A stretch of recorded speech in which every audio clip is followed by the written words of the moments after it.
3 toughest riddles in the Bible. Only a few could answer. Number 1. Samson's riddle.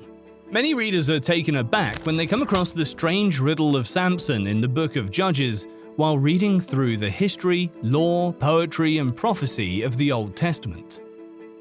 Riddles, enigmatic sayings, and proverbs are not limited to the book of Judges, and certainly not to Israel's boorish and brazen final judge. However, the nature of this riddle and its connection to the somewhat enigmatic man who delivered it warrant further investigation. But what does Samson's riddle mean? Why does he give it? And what can we learn about him from it? In the Bible, who was Samson? Samson is one of the most well-known names in the Bible, and he was probably the most popular of the judges before the anointing of Israel's kings. Though widely regarded as a biblical and Israelite hero, Samson's moral inconsistencies, violent behavior, and inability to resist temptation make him a complex figure. Having said that, despite his many flaws, Samson played an important role in God's plan for Israel's deliverance. Samson, like many of Israel's judges, was called upon to deliver God's people in their hour of need. Of course, as was often the case after Joshua's death, Israel sinned, and God delivered them into the hands of a foreign adversary. The Israelites had been hounded for 40 years by the Philistines, a seafaring people who had migrated from somewhere in the Aegean Sea, possibly near modern-day Crete, to Canaan's Mediterranean coast.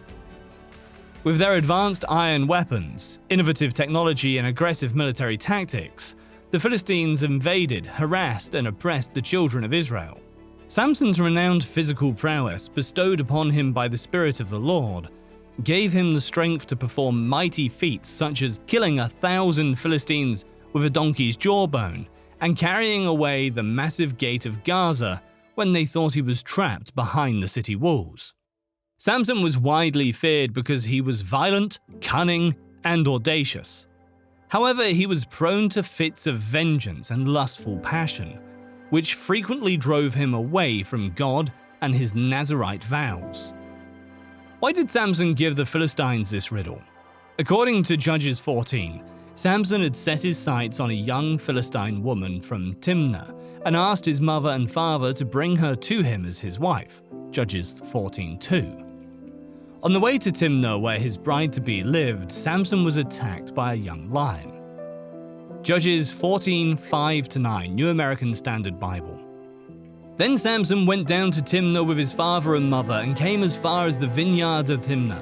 And behold, a young lion came roaring toward him, and the Spirit of the Lord rushed upon him, so that he tore it apart as one tears apart a young goat, though he had nothing in his hand.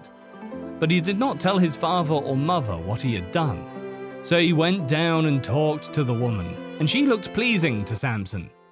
When he returned later to take her, he turned aside to look at the carcass of the lion, and behold, a swarm of bees and honey were in the body of the lion. So he took out the honey on his hands and went on, eating as he went. When he came to his father and mother, he gave some to them, and they ate it. But he did not tell them that he had took the honey out of the body of the lion. At Timnah, a great wedding feast was arranged, and Samson gave a riddle, offering each of his 30 companions a complete outfit if they could explain it. If not, they would have to give him 30 linen garments and 30 changes of clothing. The riddle was, out of the eater came something to eat, and out of the strong came something sweet. It referred, of course, to his killing of the lion, and to his finding the honey in its carcass. When the men failed to guess the answer, they threatened to persuade Samson's wife to obtain the answer from him. She did this and explained it to the 30 young men. They came to Samson with the response and demanded the clothing. Samson then realized that they had collaborated with his wife. To get the clothing to pay the men, Samson angrily killed 30 men of Ashkelon and took their apparel. On the 7th day, when the marriage should have been consummated, he returned home. His wife was given to his companion, his best man. What does Samson's riddle reveal? Samson's riddle has nothing particularly clever or witty about it. To begin with, it was not a traditional word puzzle or enigmatic saying. If anything, it was a trick question based on Samson's hidden knowledge. In many ways, Samson's riddle and the events that followed only foreshadow his ultimate demise at the hands of Delilah, Judges 16. Unfortunately, Samson did not learn his lesson from this encounter, and he fell into a far more sinister trap in the days that followed. This riddle is the only explicit example of a riddle in the Old Testament. It has been described as unfair, as it is impossible to guess the answer without knowing of Samson's encounter with the lion. This shows his edge in the riddle.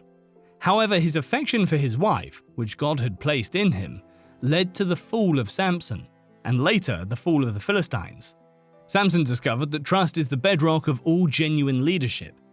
This impulsive, volatile, lustful, moody, emotional, and unpredictable man is an excellent example of a bad leader. Signs of a leader in trouble. Leaders who erode the solid ground of trustworthy leadership usually exhibit one or more of the following signs. First, they fail to address obvious character flaws. Samson battled sexual impurity. Second, they rely on deception to protect themselves. People who play with disobedience frequently deceive others to protect themselves. Samson enjoyed outwitting others with riddles. He did not tell the truth, leading to suspicion and betrayal. Third, they act rashly. Samson repeatedly demonstrated his impetuosity. He made a hasty marriage choice, he placed bets without thinking, and his impulsive nature had more than once led him into a bloody battle. A leader who is unable to control his temper endangers himself and others. Fourth, they're overcome by weakness. Sin eventually consumes anyone who allows it to. Delilah was Samson's match. The deceiver was duped, and the seducer was duped. He blew a dangerous game and lost everything. Number 2. Solomon answers Queen Sheba's riddle. The same word used for Samson's riddle, hidha, is translated as hard question, that the Queen of Sheba put to King Solomon. Now when the Queen of Sheba heard of the fame of Solomon concerning the name of the Lord, she came to test him with riddles. So she came to Jerusalem with a very large caravan, entourage, with camels carrying spices, a great quantity of gold, and precious stones. When she came to Solomon, she spoke with him about everything that was on her mind to discover the extent of his wisdom. Solomon answered all her questions. There was nothing hidden from the king which he did not explain to her. When the Queen of Sheba had seen all the wisdom of Solomon, and the palace which he had built, the food on his table, the seating of his servants, court officials, the attendance of his waiters and their attire, his cupbearers, his stairway by which he went up to the house, temple of the Lord, she was breathless and awed by the wonder of it all. Then she told the king, "The report which I heard in my own land about your words and wisdom is true. I did not believe the report until I came and saw it with my own eyes. Behold, the half of it was not told to me. You exceed in wisdom and prosperity the report which I heard. How blessed, fortunate, happy are your men. How blessed are these your servants who stand continually before you, hearing your wisdom.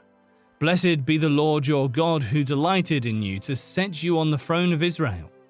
Because the Lord loved Israel forever, he made you king to execute justice and righteousness."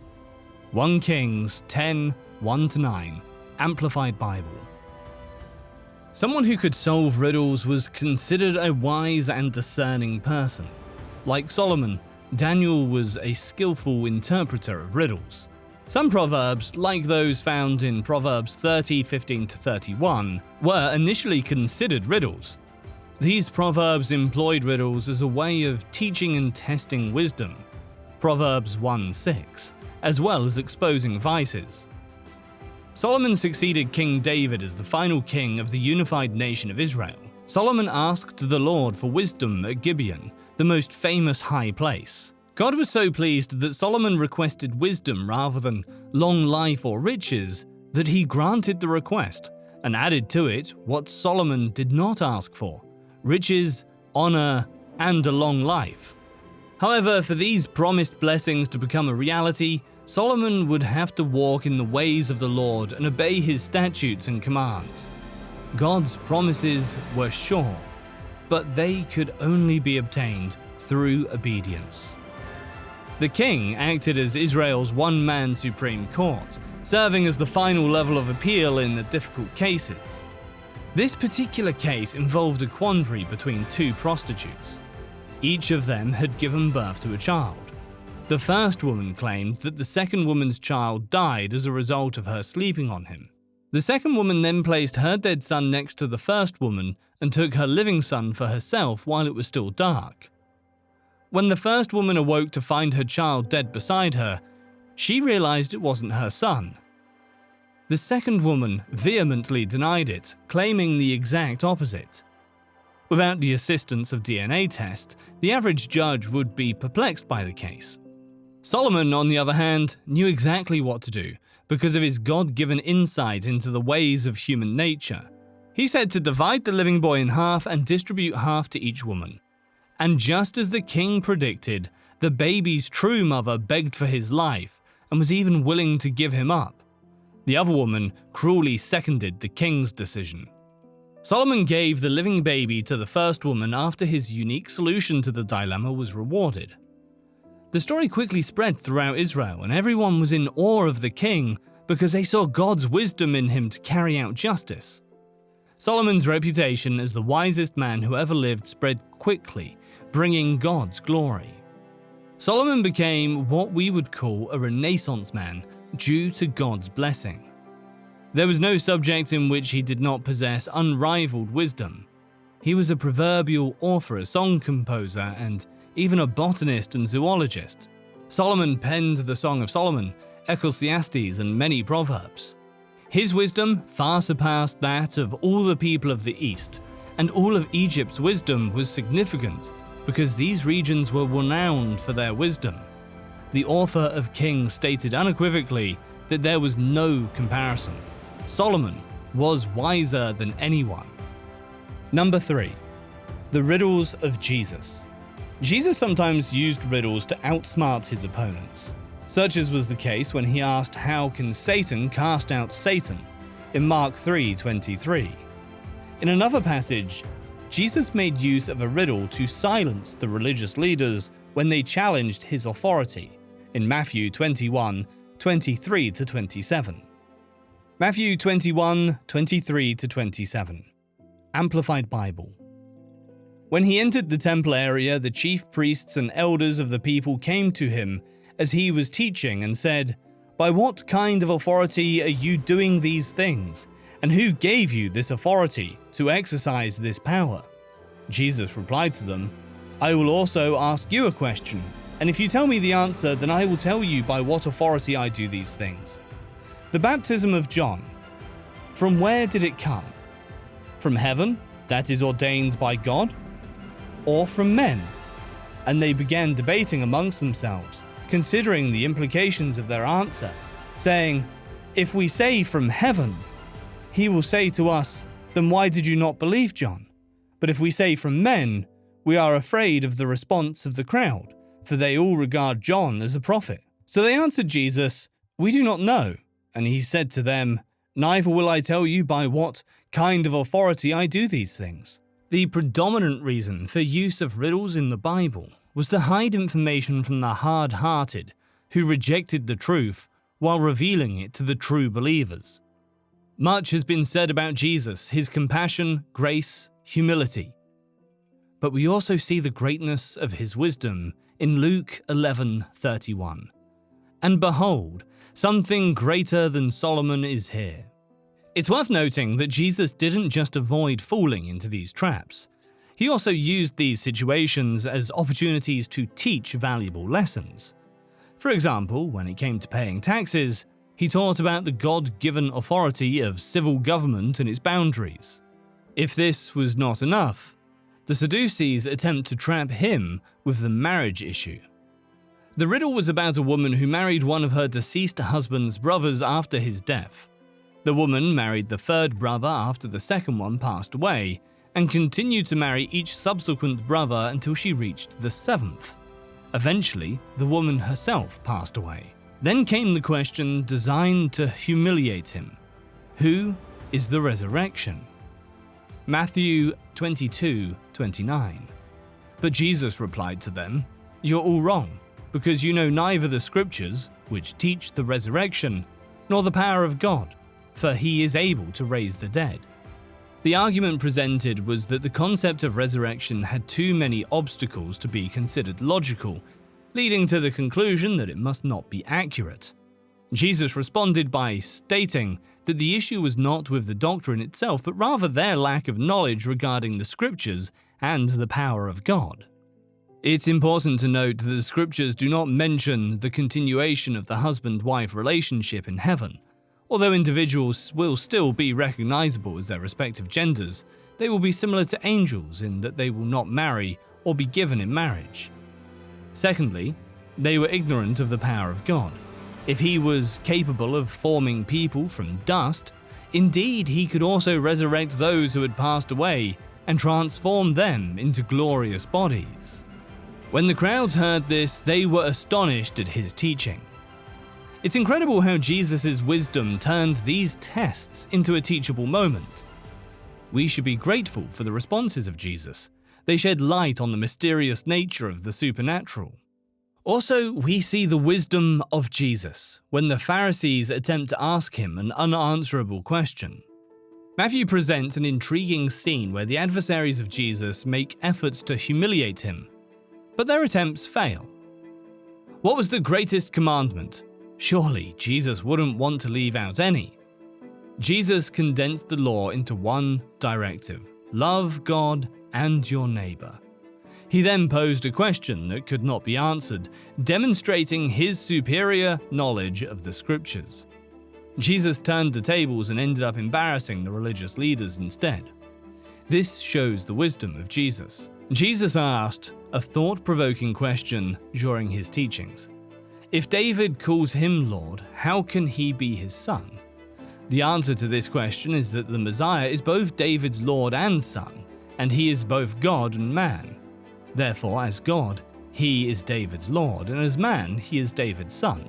If the Pharisees had been open to learning, they would have understood that Jesus was the Messiah, the son of David through Mary's lineage, and the Son of God as evidenced by his teachings, actions, and character.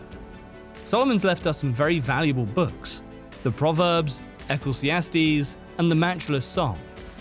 But oh, the words of Solomon fall far short of the words of Jesus Christ, for they are spirit and life.